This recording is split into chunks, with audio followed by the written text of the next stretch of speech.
If you think you're battle ready, top alliances don't even look in your direction if you don't have couple million infantry. So from there comes the question, why do elites require specific amount of infantry? And the answer here is pretty simple, just frontline durability and sustained training. And lately in Call of Dragons, we're seeing the infantry start pulling some crazy reports. I mean, I see like, and this is not like Race of Remedy stuff or something like this, where, you know, if you defeat the Legion, you get some extra healing and blah blah blah. We're talking about just normal Goresh and Kuma, or most likely the majority of the cases is actually Lee Kuan with Kuma coming out with some crazy reports. I even have a video about this, but yeah, right now infantry, one thing is providing sustainability on the battlefield. On your side, if you have more infantry, you're just going to win the battle. This is something that I noticed in Call of Dragons lately. Having more infantry, you win the field. It didn't actually matter, okay, it actually matter how many mages and marksmen you're having, but let's say you have 2 times more infantry and in the same time you have 2 times less mages and marksmen, definitely you're going to win in this situation. It's absolutely crazy how the infantry change everything in Call of Dragons. So yeah, the elite alliances definitely require decent amount of infantry if you want to be in this team.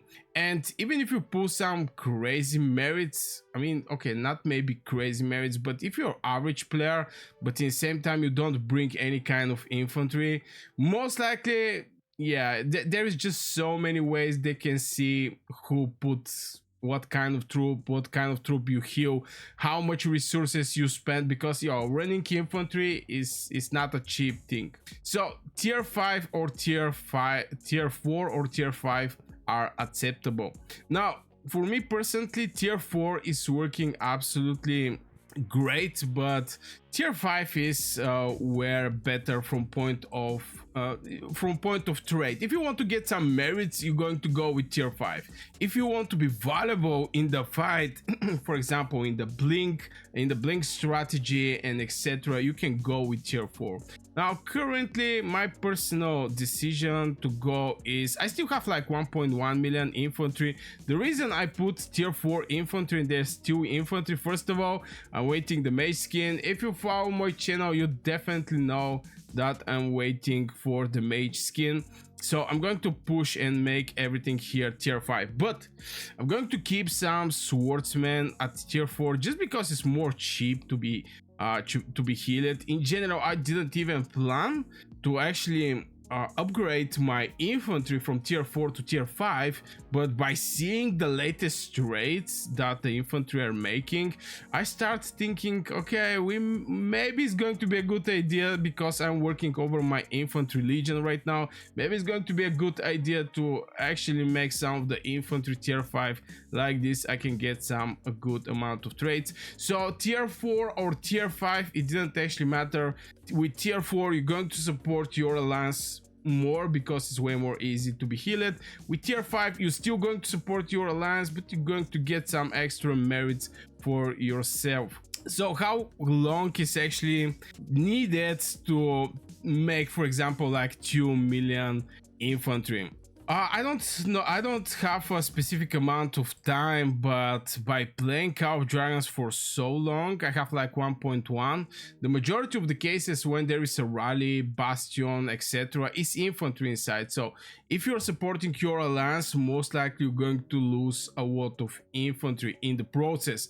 So you know how much time is going to cost you to hit like maybe 2 million infantry.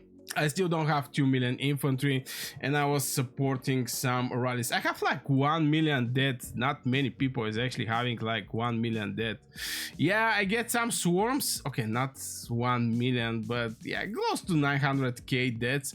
I get swarms, I get rally, I get a lot of stuffs. I support rallies, all these stuffs. I mean, it's a war game, but for a specific amount of how long it's going to take you to get the infantry, like 2 million, it's going to cost a lot of time, and it strongly depends how active you are in supporting rallies, supporting bastions, supporting gates, all the places where the main troop that people are using is actually infantry.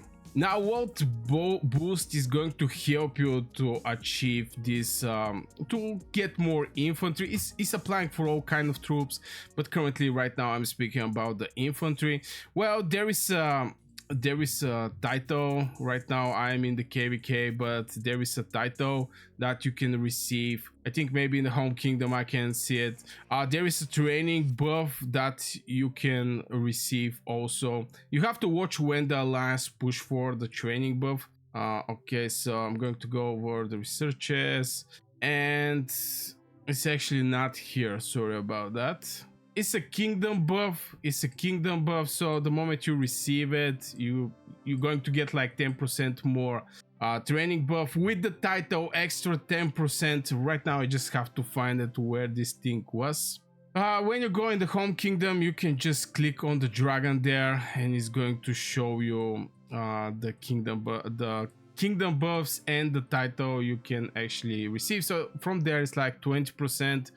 From the milestones you can get extra 10% training speed if you get lucky to find it.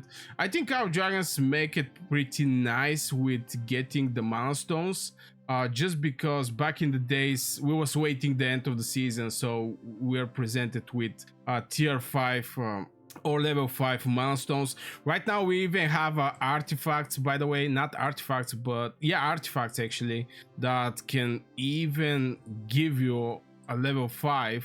There is 20% chance to create a legendary milestone, which can also be like, I don't know, training speed up, building, research, whatever. We didn't even have this thing back in the day, so you know, right now you can get like 30-40% training buff from nowhere. I'm not speaking also for the VIP. From the VIP you can also get some training speed ups, from the researches, from the there is just so many places where you can get, but from what you have right now and something that is above that you can gather, this is mostly from the title, from the kingdom buff, and also from the milestone. So it's like 20% just right there.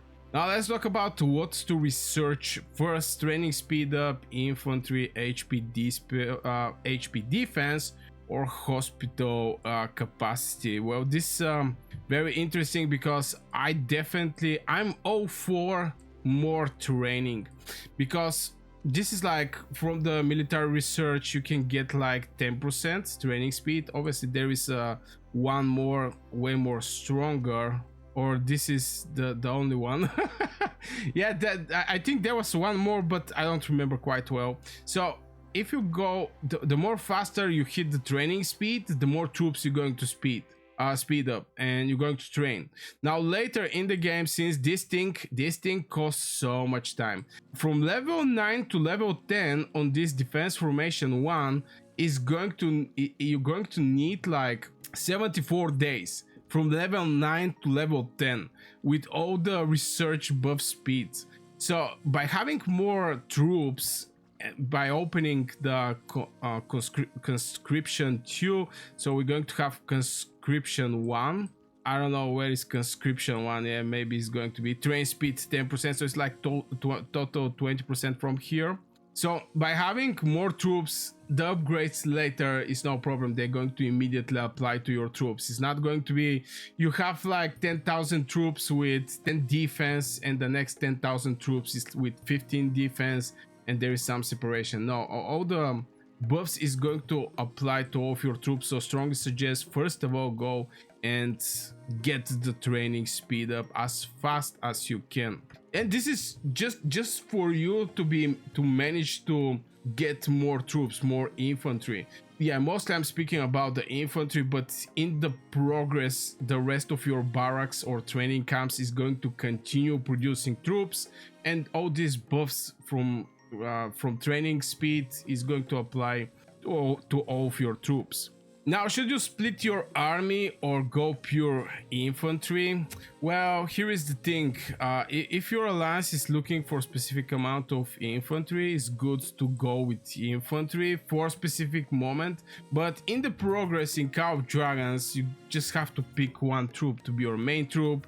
If you're Whale or Kraken, maybe you can be all the troops main, but for WoW spenders, free to play, even mid spenders, is good to have one strong main troop. So just get enough infantry to be present on the battlefield. And again, I'm using tier 4 because it's way more easy to be healed. Right now I'm going to push for the mage skin, so definitely maybe I'm going to leave like 400k just to be able to continue heal up tier 4 infantry and be valuable on the battlefield. Now, events window to rush. Obviously you want to get these millions of infantry when to push. One of the places, if you're looking to boost your accounts, maybe it's going to be a good event, the city skin, something that I already mentioned in this video. I mean, there is a different city skins in Call of Dragons, but you're going to need like 30 million, so it's long-term plan. It's going to take you months. It strongly depends how much you invest or spend in Call of Dragons, but it's going to take a lot of time. So yeah, skins is one of the places where you can actually go. The other one is Strongest Sword. I don't know if we have Strongest Sword right now. No, we're not having. Oh, we actually have it now. The Strongest Sword, just the rewards, I think was 200, if I remember right, 200 for the first place, and continue to drop, obviously 100, maybe 50, and etc.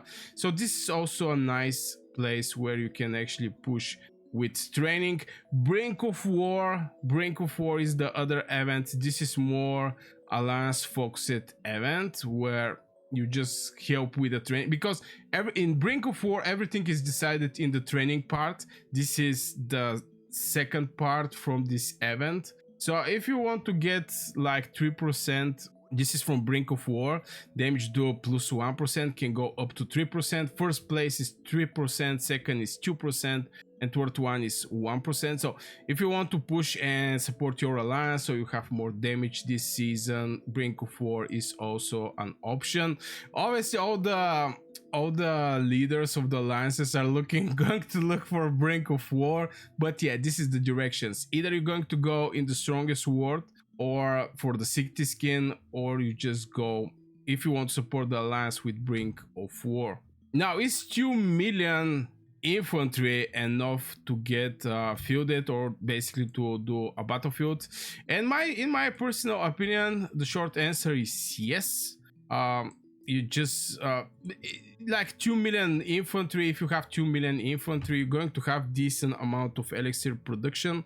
Obviously I'm using my elixirs on my tier 5 troops, and I use resources on my tier 4 troops. Soon I'm not going to have a lot of tier 4 troops, but this is the way I'm doing that. So for 2 million infantry, you definitely at least going to support the hard push that can be couple hours, maybe 2-3 hours, 4 hours.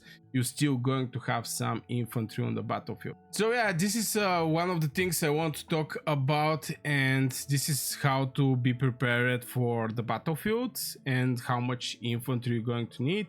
Most likely I'm going to push some infantry in the Strongest Sword, because I think when I hit like 2 million Celestials, I'm not going to need that much Celestials or Vestals, especially Vestals. I don't need them that much, but I'm going to invest in some infantry, maybe make it 1.5, maybe 2 million swordsmen. And yeah, I prepare for a very long time, so I have some crazy numbers here, like 3,000 days. It's like 10 years, brother, or maybe 8 to 9 years in speed ups. So yeah, I just want to point out how much infantry you're going to need if you want to be valuable on the battlefield, let's say it like this. So if you go that far in the video, hit one like if you enjoyed. Also subscribe if you're new here. I'm making daily Call of Dragons content, sometimes 1, sometimes 3 videos per day. Strongly depends in what mood I am. So yeah, I wish you a great day, guys. Thank you very much for watching this video, and yeah, see you in the next video.